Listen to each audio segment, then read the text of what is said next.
Hola, soy Vanessa Ock y estas son las noticias esta noche de martes en Digital. Noticias Telemundo Digital. Cruces masivos en la frontera de Yuma, Arizona. Son familias enteras que temen la entrada en vigor del programa Quédate en México y se apresuran a llegar a Estados Unidos. Nosotros evadimos el cerco, pero aquí estamos. Estamos muy contentos de estar aquí. Esta noche el secretario de Seguridad Nacional le dice a los migrantes que la frontera está cerrada y les pide no arriesguen sus vidas ni entreguen sus ahorros a los contrabandistas. Muerte y destrucción en México después de la explosión de un taller clandestino de fuegos pirotécnicos en el estado de Puebla. Hay fallecidos y varias viviendas reducidas a escombros. Dios así lo quiso. Y se llevó a mi bebé.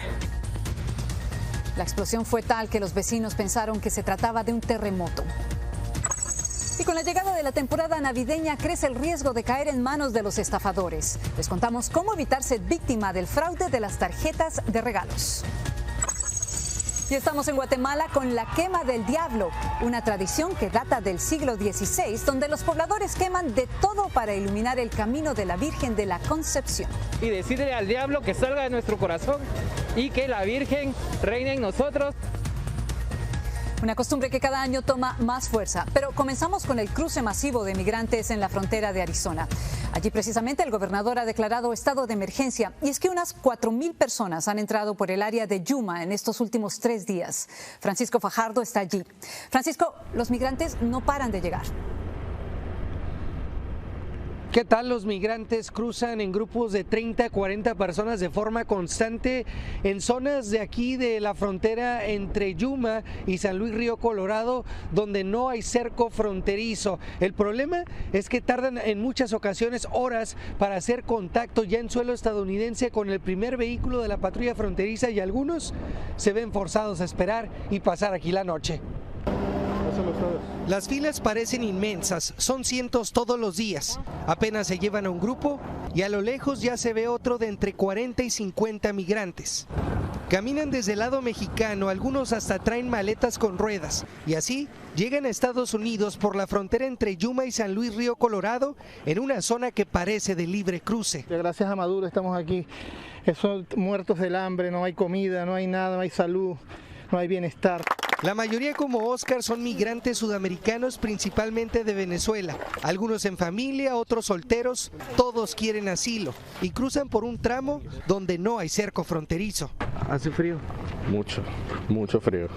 Durante el fin de semana pasado, el sector de Yuma registró aproximadamente 4,000 migrantes que cruzaron por este sitio. Habíamos escuchado 200 a 300 máximo, pero ahora estamos escuchando 1,300, 1,500. ¿Cuánto tiempo tenías esperando por este 24 horas. 24 horas dormiste acá, aquí. Sí, dormí acá. Mucho frío. A quienes se llevan primero son a mujeres y menores de edad, como esta migrante de Perú que tiene que mentirle a su hijo de 3 años. ¿Él sabe lo que está pasando? No, le hemos dicho para poder caminar, le hemos dicho que estamos yendo a la playa como a él le gusta. El gobernador de Arizona visitó la zona de cruce en Yuma este martes, mientras a su espalda los grupos seguían ingresando. Dijo que su estado ya ha hecho una declaratoria de emergencia y se apoyan en la Guardia Nacional. Aunque autoridades han dicho que la mayoría será expulsado de forma expedita, el pequeño Emir, por lo menos en su cabeza, ha llegado a la playa que le prometieron desde hace días. En Yuma, Arizona, Francisco Fajardo, Noticias Telemundo. Esta noche el secretario de Seguridad Nacional, Alejandro Mayorkas, de visita en el puerto fronterizo de San Isidro, en la frontera con Tijuana, se refirió a ese grupo de inmigrantes que están ingresando por la frontera de Yuma. Mayorkas fue enfático en que no hay manera de entrar al país de forma irregular. Individuals should not put their lives in the hands of smuggling organizations because they are not safe. The border is not open, and there are alternative paths to seek humanitarian relief that exist now. El secretario dijo que no visitará la frontera de Yuma en esta gira, pero sí en un futuro. En otras noticias, al menos 12 personas resultaron heridas esta noche en un accidente de tránsito al sur de California, cerca de la frontera con México. Reportes de la policía señalan que una camioneta que se dirigía al oeste con 12 presuntos migrantes se volcó muy cerca de la Interestatal 8 y Buckman Springs. 2 personas están en condición grave y no se reportan víctimas mortales. En México, la pirotecnia vuelve a dejar luto y destrucción, esta vez en el estado de Puebla, tras estallar una casa de una familia que se dedicaba a la fabricación de fuegos artificiales. Raúl Torres está en el lugar de esta tragedia que ha dejado 7 muertos. Buenas noches, Raúl. Sabemos que además hay varias viviendas reducidas a escombros. Esta es una zona de desastre. Parece que hubo un bombardeo aquí en Santiago Tenango, en Puebla. Vanessa, la casa detrás de mí es donde estaba almacenada la pólvora. Quedó totalmente destruida, igual que otras casas. Pero este es el momento en que fue rescatado Rodolfo. Después de más de 15 horas, estaba debajo de las paredes derrumbadas. Era el dueño de la casa. Ahí murieron 6 miembros de su familia. Doña Artemia vio cómo lo sacaron. Ella es su familiar. Pues corrimos a ver y le digo a la muchacha de aquí, le digo, llévate un escapulario, bótale a la Virgen del Carmen. Pero ya no se pudo. Están tristes. Porque la familia se acabó. La explosión ocurrió la noche de este lunes. Dicen que fue como un terremoto. Pero la 7ª víctima fue Valeria, de solo 13 años. Ella era ahijada de los dueños de la casa. Vino a visitarlos. Le dijo a su padre que regresaría a cenar, pero ya no regresó. Escuchemos a Vicente Ibáñez, papá de Valeria. Dios así lo quiso. Y se llevó a mi bebé. Desgraciadamente no podemos hacer nada ya. El lugar quedó como zona de guerra por las paredes colapsadas, por los fierros retorcidos, los vidrios tirados y por los militares y policías que investigaban qué pasó en este taller clandestino de fuegos artificiales. Escuchemos al gobernador Miguel Barbosa. Estamos hablando de lugares que no tenían autorización, funcionaban en la clandestinidad. Y es que este lugar quedó no solo destruido, también con mucho dolor. Vanessa.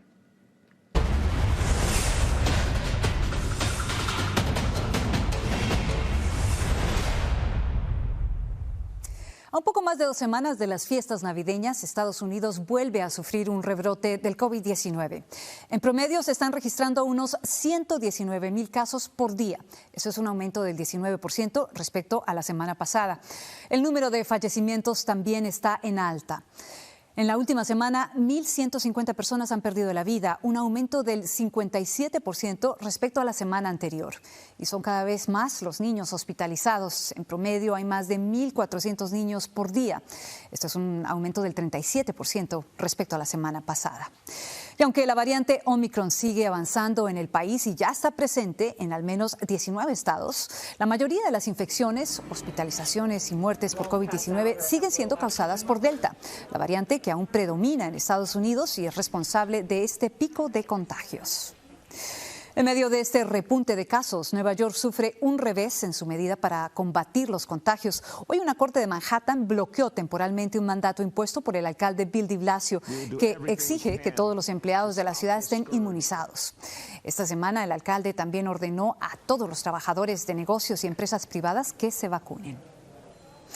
En la ciudad de Washington, decenas de activistas protestaron pidiendo a los senadores demócratas que incluyan una vía a la ciudadanía en el plan social del presidente Biden. Cristina Londoño estuvo allí y tiene su reclamo.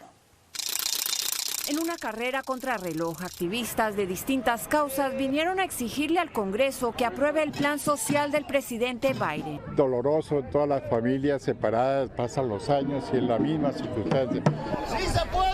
Dando gritos entre los proinmigrantes, legisladores demócratas. ¡Presente! ¿Quién está aquí presente? En el plan de la Cámara Baja, estos mismos legisladores dejaron por fuera el camino a la ciudadanía.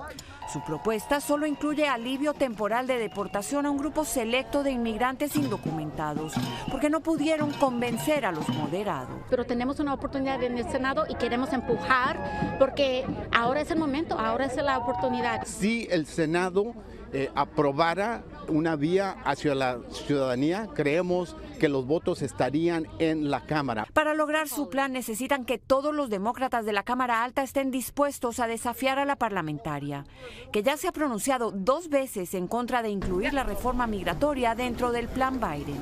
Tienen la fe puesta en el Senado, pero ante todo en la vicepresidenta Kamala Harris. Esperan que sea ella quien ponga a un lado cualquier opinión negativa de la parlamentaria e impulse el camino a la ciudadanía.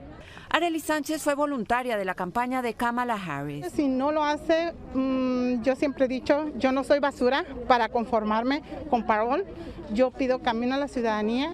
10 ambientalistas resultaron arrestados. Su esperanza, como la de los pro reforma, es que los legisladores les den el regalo de Navidad por el que llevan décadas de lucha. En Washington, Cristina Londoño, Noticias Telemundo. Y ahora vamos a otros temas. El presidente Biden amenazó a su colega ruso Vladimir Putin con fuertes sanciones económicas si invade Ucrania. Durante una videoconferencia, Biden solicitó a Putin bajar las tensiones en la frontera con ese país donde Rusia ha desplegado unos 100.000 efectivos militares. Luego de una conversación que duró 2 horas, ambas partes calificaron el diálogo como cordial. Bueno, hoy hay conmoción en una comunidad del condado de Los Ángeles por la muerte de un niño de 12 años en un tiroteo, y esto ocurrió cerca de una escuela. Enrique Quiabra de Telemundo Los Ángeles tiene todos los detalles. Muy buenas noches, Enrique. Cuéntanos, ¿se sabe cómo sucedieron los hechos? Vanessa, ¿qué tal? Buenas noches. La balacera ocurrió en el área de Wilmington y no solamente cobró la vida de un niño de 12 años, también dejó heridas a una mujer y a una pequeña de 9 años. El menor fallecido viajaba junto a su hermano en una camioneta manejada por la mujer herida, que fue interceptada por 2 hombres armados que abrieron fuego. La niña herida fue alcanzada por una bala perdida cuando se encontraba jugando en el patio de su escuela. Los vecinos se sintieron aterrados al escuchar la balacera. Yo nada más estaba en la sala y escuché unos ruidos. Me siento nerviosa todavía porque ayer no me podía dormir de miedo que tenía. Muy lamentable porque son niños que apenas empiezan a vivir. Tenían una vida por delante. La madre del niño fallecido asegura que los responsables tenían entre 15 y 18 años de edad. Se estima que unas 15 balas fueron disparadas. Vanessa. Qué terrible. Enrique, ¿la policía ha encontrado a los autores de este tiroteo? Vanessa, las autoridades siguen tras la pista de estos 2 sospechosos e intentan determinar las razones de la balacera. La ciudad de Los Ángeles está sufriendo un incremento en la violencia armada en estos últimos meses. Solamente la semana pasada, 27 personas fueron baleadas, incluyendo 19 el fin de semana que pasó. Vanessa. Qué barbaridad. Muchísimas gracias, Enrique. A ti. En otros temas, Latinx es un concepto reciente que intenta aquí en Estados Unidos ser más inclusivo al referirse a nuestra comunidad. Como ustedes saben, el género gramatical en el castellano no puede ser representativo para quienes no se identifican como hombre ni como mujer. Sin embargo, una reciente encuesta muestra que solo un 2% de nuestra comunidad se identifica como Latinx. El 68% prefiere el término hispano o hispana y un 21% latino o latina. Nos han llamado de muchas formas, como indocumentados, cargas públicas. Ahora quieren agregar otra definición. Se me hace como una falta de respeto. Lo que yo les diría es, entiendan quién es ese 2%. Somos gays, hay afrolatinos, hay latinos que son trans, hay latinos indígenas, hay mexicanos, cubanos, liberales y conservadores. Eso es lo que significa ser latinx en este país. Bueno, la mayoría no solo no se identifica con Latinx, sino que 4 de cada 10 de los encuestados dijeron que su uso les parece ofensivo. Y ahora vamos a la Navidad. En esta temporada de fin de año, las autoridades están alertando a la población a no caer en las estafas con las tarjetas de regalo. En los primeros 9 meses de este año, la Comisión Federal de Comercio reportó que al menos 40,000 personas fueron víctimas de estas estafas, perdiendo alrededor de 148 millones de dólares. Así funciona. Los estafadores llaman o envían un correo electrónico a sus víctimas, haciéndose pasar por representantes de empresas, personas interesadas en una relación y hasta funcionarios del gobierno. Le dicen que deben dinero y que debe ser pagado inmediatamente, y si no, serán arrestados o su cuenta bancaria será congelada. Luego le piden comprar una tarjeta de regalo en una tienda local y darles el código de la tarjeta a través del teléfono.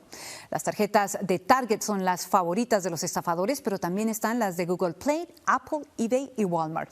Recuerde que estas tarjetas son para regalos y no para pagar deudas, así que si alguien lo contacta con este argumento, pues se trata de una estafa. Bueno, y si usted es usuario de las plataformas de Amazon, seguramente notó hoy una larga interrupción de sus servicios. Y todo porque el Amazon Web Services tuvo un corte a partir del mediodía que afectó principalmente los clientes de la costa oeste. Esto según un comunicado de la compañía. Los usuarios no solo de Amazon y sus productos como Prime Video y Alexa, sino también de Netflix, Roku y otras plataformas digitales se han visto afectados. Vamos a Guatemala, donde cada 7 de diciembre por la noche se celebra una antigua tradición conocida como quemar al diablo. Con esta inicia la época navideña. Se quema de todo, por lo que se ha vuelto una costumbre polémica. Jenny Corado nos explica por qué.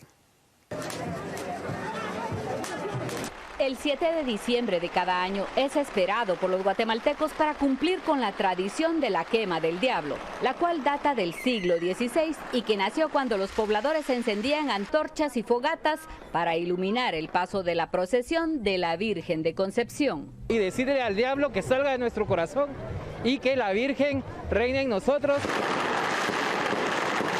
La tradición se heredó de generación en generación y en el siglo pasado los pobladores sacaban la basura de sus casas para hacer fogatas y quemarlas con la creencia que con ello destruirían los malos espíritus y purificaban el ambiente para esperar el nacimiento de Jesús. La limpieza directamente de la mala suerte que tuvieron en el transcurso del año y por eso sacan y queman al diablo. La quema del diablo enfrentó fuerte oposición en los defensores del medio ambiente por el alto grado de contaminación que dejaba en el aire.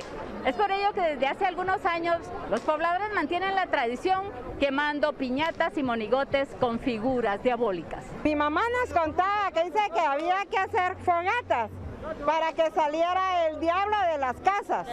Lejos de desaparecer la quema del diablo, parece encontrar en las nuevas generaciones la continuidad a una tradición que, según ellos, se hace necesaria para esperar las Navidades con un espíritu limpio y puro. En Guatemala, Jenny Corado, Noticias Telemundo. Síguenos en nuestras redes sociales para más noticias y visita noticiastelemundo.com.